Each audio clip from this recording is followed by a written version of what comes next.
اب یہ جو زندگی ہے، یہ ایک مختصر زندگی ہے ہماری، جو اس وقت دنیاوی زندگی ہے۔ آخرت کی زندگی کیا ہے؟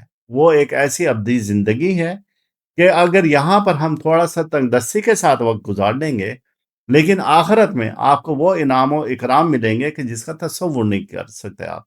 تو لہٰذا یہ شیطانی ایک سکے کے 2 رخ ہیں، ان سے دور رہنا چاہیے، اور جو لوگ اس ڈگر پر چل پڑے ہیں، اگر وہ ہدایت کے قابل ہیں تو اللہ سے ان کی ہدایت کی دعا کرنی چاہیے، اور اگر وہ ہدایت کے قابل نہیں ہے تو باری تعالیٰ سے کھل کر کہنا چاہیے کہ اے باری تعالیٰ انہیں غرق کر دے، اور ایسے لوگوں کو ہمارے اوپر مسلط نہ فرما۔ لیکن اس سے پہلے کہ ایسے لوگ ہمارے اوپر مسلط نہ ہوں، ہمیں اپنے اعمال کو درست کرنا چاہیے۔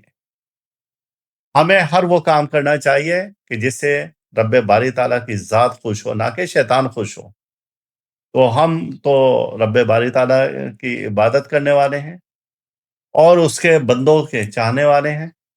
تو ہم یا ہر وہ شخص جو یہ پوڈ کاسٹ سن رہا ہے، تو آج کے بعد وہ ہمیشہ اس چیز سے دور رہے گا کہ جس سے شیطان خوش ہو، ہمیشہ اس سے دور رہے گا، اور وہ عہد کر لے تو اس کی آخرت اور دنیا دونوں ہی آسان ہو جائے گی۔ اللہ نے آسانی کے بہت سارے رستے کھولے ہیں۔